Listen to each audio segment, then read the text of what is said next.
mistake. Does that make sense? So the rule of get up with me was held to that, do you want to fall over? No, I don't. Then this is what it will cost you. Okay. So it can feel like you have to, but it has nothing to do with that. It has to do with this is a gift for you. I give you this opportunity that I will meet with you every morning. Well, years went by, and of course the training wheel and all of that. I've had a lot of training wheels in my life, and gosh, about 20 years ago I was in this meeting, and Ron Mell was speaking, and I was with Roy and Kay Hicks, and Kay and I always would chat through the meeting, so Roy wouldn't let us sit next to each other. He put us on either side, in which we tried to pass notes behind him and around him, and we were always in trouble, and honestly kind of mad at him whenever he was with us in those meetings. And so we were sitting there, and he had slapped my hand twice when I was trying to hand a note to Kay, and he just whacked my hand and looked at me, and I'm like, this guy is such a jerk. And so I was upset, so we were asked to stand up, and Ron Mell said, grab hands and you're going to pray for the person on either side of you. And so I'm holding his hand and this other person's hand, and I was mad, so I'm not praying for him. He can forget it, you know. And so, that's real mature. And so Ron said, now we're going to pray for the legalism in each other's lives. And so because I wasn't praying, I heard Roy praying for me. He said, Lord, please help her. And it was so miraculous. He said, take off the training wheels. She's so frightened.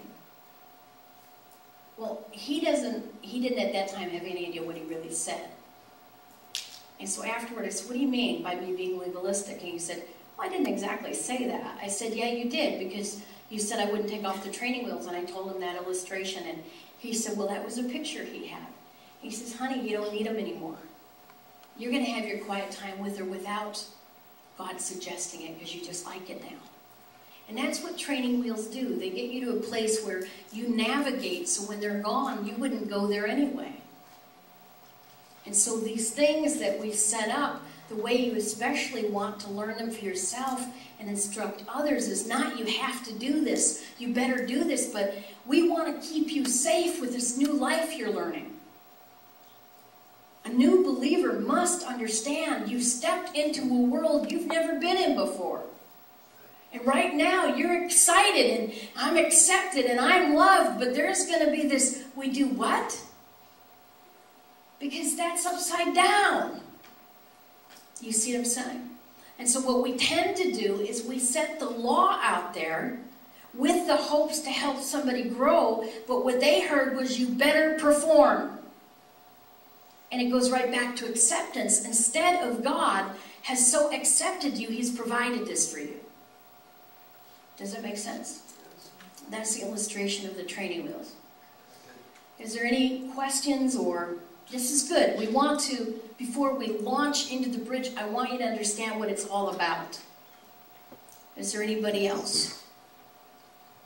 Anything at the tables that was said that somebody wants to say?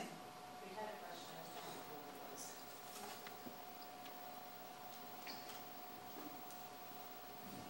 what it was. Thank you, Bruce. Okay, the question, and you may have sort of addressed this, but what came up in our discussions was on your analogy of the old grooves versus the new grooves. Question was, what concrete steps can we take to create new grooves that are going to be healthy for our soul? Great question. Excellent question, because it leads right where we're going. They get the Toopy doll. It was a little funny. Very little. Yeah, from the guy that needs a brain scan. Right. Now that's fine. The grooves are created in a journey. And the key of this journey, as I'm looking more and more, the issue is this room right here. That's the issue. We try to leap over this room. You believe because you're born again and now you're a follower. took Jesus. Who do you think was the best disciple in the world? Wouldn't you believe it was Jesus? Absolutely, the best mentor in the world. Took him 3 years to get his group there. And he didn't let go till he said those fateful words, "You believe at last." So what was it that Jesus understood that caused them to be here? What was, if you look at this room, there is a journey here of learning. Do you see it? There's a journey of learning.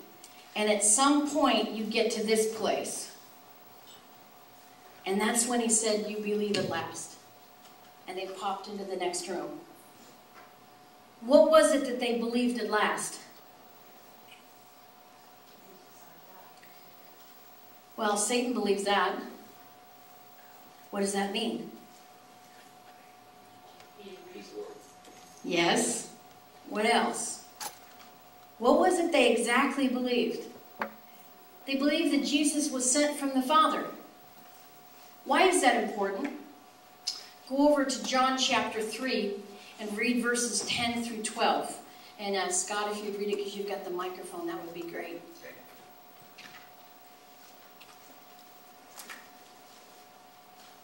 I have it memorized, but I'll just read it on the Bible anyway. Thank you. Some of us need the extra help with the Bible. I do. John 3, 10 through 13 says, Jesus replied, he's talking to Nicodemus, "You are a respected Jewish teacher, and yet you don't understand these things? I assure you, we will tell you what we know and have seen, and yet you won't believe our testimony. But if you don't believe me when I tell you about earthly things, how can you possibly believe if I tell you about heavenly things? No one's ever gone to heaven and returned, but the Son of Man has come down from heaven." Okay, who's the one that goes to heaven? Is the one that comes from heaven. What does that mean? Who here is from heaven? Are you born again? You're from heaven. So if you haven't come from heaven, you don't get to go to heaven. That's why you have to be born again. What is he saying? We have 3 adopted children. They're adopted out of Bulgaria. And our oldest son, Roy, lived in one room in a cage for almost 7 years. Was out of the bed maybe 10, 15 minutes a day to be hosed down with the other kids. That was their form of a shower. Cold water poured over his body, hosed down like a bunch of cattle and put back into bed. That was his world. He had no connection with the outside world. His whole world was inside that room. That's all he understood. Never seen an animal, never saw a cartoon, never saw a vehicle, didn't know what a daddy was, hadn't seen men. Was shocked at the mustache on my husband's face. This was his world. There was no connection outside of that room. Well, we live in an orphanage room called the world. And we've gotten isolated from the creator of that world. And the world that we are really designed to live in is much bigger than this earth. But we've lost connection with the rest of the world, the universe. And our connection back to the kingdom of God. The kingdom of God wasn't this little round ball called earth. The kingdom of God is much bigger. But when mankind disconnected from God, he got put in this one room called earth. And so he evaluates everything, all